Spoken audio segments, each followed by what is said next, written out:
Hola, soy Carlos Enrique Navarro Rico y en este vídeo les voy a presentar la comunicación del museo a la clase, una actividad para el estudio subjetivo de la historia del arte, que se enmarca en el quinto Congreso Internacional de Formación Permanente Nodos del Conocimiento.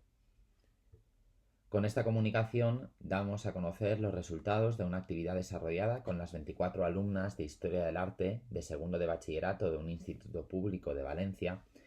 en el contexto de las prácticas curriculares del máster de profesorado en educación secundaria, aunque creemos que se trata de una actividad que podría llevarse a cabo en otros niveles educativos, tanto en la secundaria como en la educación superior. Durante este periodo de prácticas, los tres grupos de segundo de bachillerato existentes en este instituto iban a realizar una excursión a Madrid, en concreto los de la rama humanística iban al Museo del Prado, pero nos percatamos de que no se estaba planteando ningún recurso específico ni ningún ejercicio alrededor de esta visita, tampoco para el alumnado de la asignatura específica de Historia del Arte. Quisimos aprovechar esta oportunidad para atraer el interés de las alumnas de la asignatura de Historia del Arte hacia el propio objeto artístico y promover su aprendizaje significativo en el ámbito del análisis y la interpretación de la imagen artística. Para ello, le propusimos a la profesora de la asignatura la realización de esta actividad que aquí les presento. Ella aceptó, aunque se propuso como un ejercicio optativo y que no tendría impacto en la evaluación de la asignatura, lo cual en principio constituía una amenaza por si no recibíamos una respuesta suficiente por parte del alumnado, algo que finalmente por suerte no fue así. Para el diseño de la actividad a nivel teórico nos basamos en las aportaciones sobre el aprendizaje creativo que han realizado múltiples autores, pero también nos inspiraron algunos ensayos sobre la capacidad educativa del texto libre, así como propuestas acerca del valor epistemológico de la narrativa, aunque en nuestro caso no íbamos a plantear un ejercicio necesariamente narrativo, pero que sí exigía una redacción creativa. Y es que para no caer en el típico comentario o redacción, planteamos la actividad como la preparación de una nueva cartela para alguna de las obras del Museo del Prado. En realidad, la idea nos vino dada al recordar un concurso realizado por este museo en su bicentenario, en el cual invitaron a la ciudadanía a presentar sus propuestas para las cartelas de una serie de pinturas de su colección. Como objetivo principal, ya lo hemos dicho, nos proponíamos promover el aprendizaje significativo del alumnado en el ámbito del análisis y la interpretación de la imagen. Pero también tuvimos la oportunidad de plantear otras metas secundarias, como por ejemplo acercar al alumnado a algunos conceptos del mundo de los museos o fomentar la creatividad y el espíritu crítico de estas alumnas. Planteados los objetivos, llegó el momento de diseñar la actividad de forma concreta. En primer lugar, decidimos que la elección de la obra sería libre por parte de las alumnas, precisamente para no coartar su creatividad. El primer paso sería copiar durante la visita al Museo del Prado la cartela existente en ese museo. Con ello perseguíamos el aprendizaje de los detalles de la obra escogida, pero también que se vieran obligadas a cuestionarse y revisar su contenido de cara a la realización de su propio texto. Ese texto, que podía ser totalmente libre, no podría superar, eso sí, las 120 palabras, y nos lo tendrían que hacer llegar a través de un formulario de Google. Además, aprovechamos las posibilidades de esta herramienta para plantear un breve cuestionario con algunas preguntas acerca de la impresión que tenían sobre la cartela original y el sentido de su propia aportación. A la hora de presentar la actividad en clase, quisimos empezar preguntándoles si sabían qué tipo de profesionales trabajan en los museos y cuál es su función. Pretendíamos acercarles así a la figura de la conservadora y de los departamentos de educación o mediación y hacerles reflexionar sobre su papel en la construcción y la transmisión de las interpretaciones y los discursos que los museos establecen sobre las obras de su colección. Después les preguntamos si sabían lo que es una cartela, y de hecho muchos y muchas de ellas no sabían que esos textos se llamaban así.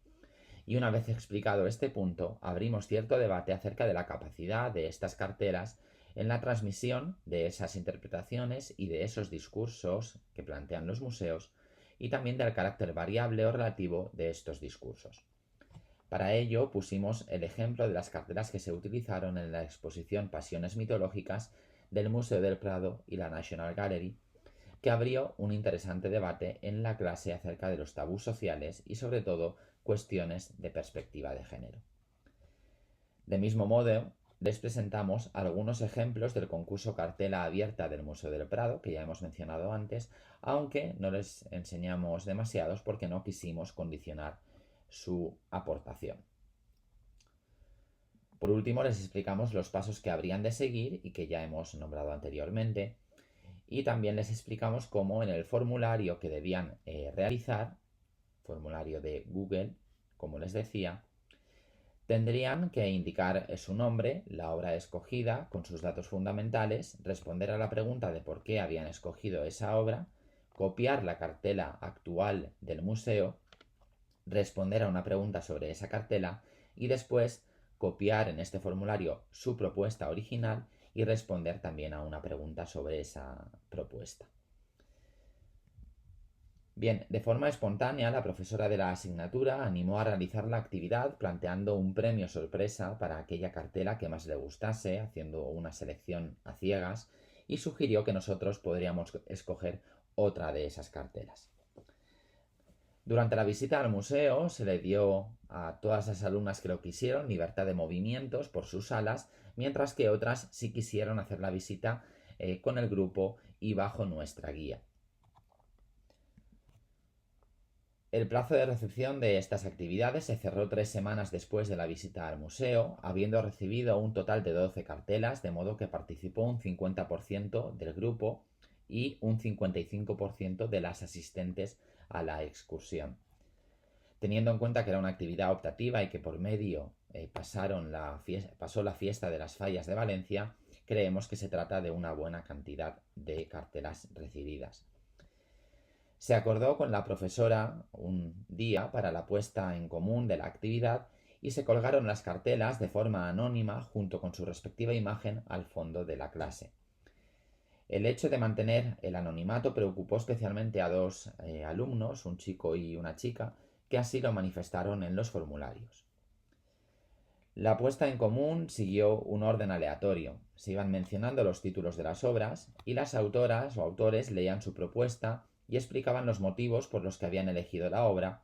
un dato que también habíamos recopilado en el formulario, aunque naturalmente en la clase se expresaron con más libertad y en ocasiones refiriendo aspectos concretos.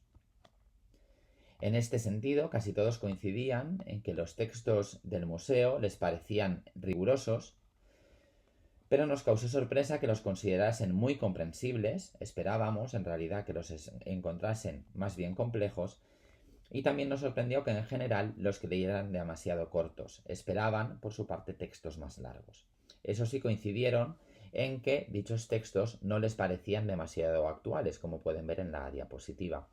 En este sentido, les interrogamos en esta sesión de puesta en común sobre qué consideraban un lenguaje actual y refirieron que echaban de menos una jerga más próxima a la suya o explicaciones que tuvieran presentes enfoques más novedosos y que conectaran con temas de actualidad.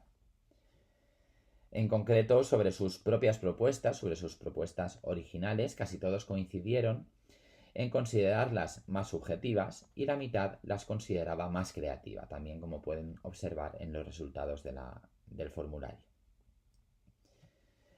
Hemos referido antes también que hubo 2 alumnos que quisieron permanecer en el anonimato, de modo que sus cartelas las leímos los docentes.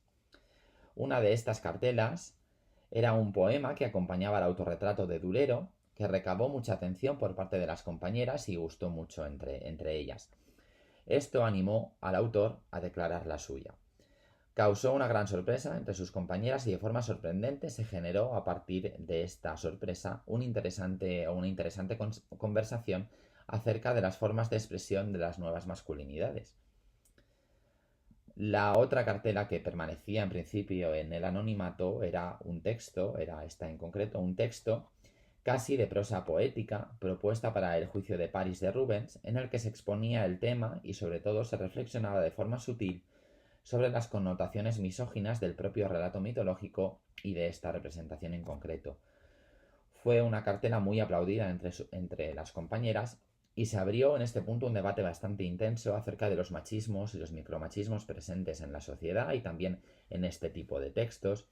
Y ante la expectación del grupo, finalmente su autora, una chica en principio un poco retraída, se pronunció y se manifestó como la autora de esta cartela. Por otro lado, hubo otras propuestas muy interesantes, por ejemplo, la que se realizó para la Anunciación de Fra Angelico, que recreaba el diálogo entre el arcángel Gabriel y la Virgen con un tono cómico y en un lenguaje adolescente, como gancho para la introducción de ciertos aspectos técnicos. La presentada en relación con una escultura de Cupido que reflexionaba sobre la pérdida de la inocencia y la fugacidad de la juventud, y otras que contenían reflexiones sobre el amor, la soledad, la muerte, o también otras cartelas que eran textos de prosa poética en las que se recreaban los sentimientos causados por paisajes, por ejemplo. Tras la puesta en común de todas las obras y de todas las cartelas, y acabadas las reflexiones y el debate que surgieron de algunas de ellas, y también tras recapitular algunas de las cuestiones que habíamos introducido en el formulario, la profesora escogió no solo una, sino dos cartelas ganadoras, las de la Anunciación, que hemos visto anteriormente, y también la del Juicio de París, que también acabamos de ver. Por nuestra parte, decidimos dejar nuestra decisión en manos del propio alumnado, abriendo una encuesta sobre su cartela preferida, que resultó ser el poema asociado al autorretrato de Durero. Creemos que la actividad tuvo un resultado muy satisfactorio porque conseguimos alcanzar los objetivos propuestos. Por un lado, se produjo un acercamiento efectivo al análisis y a la interpretación de las obras en varios niveles, pues las alumnas tuvieron que fijarse en su realidad material y técnica, pero también en sus aspectos estéticos o temáticos, asimilando también de forma subjetiva parte de sus contenidos. En este sentido, y como hemos visto, se abrieron debates activos sobre asuntos de relevancia y de actualidad, e incluso podríamos decir que esta actividad ha podido incidir en el desarrollo personal y social de algunas alumnas, pues supuso una oportunidad para la expresión creativa o incluso para una mejor inclusión en el grupo. En definitiva, el carácter de la actividad estimuló los procesos de aprendizaje creativo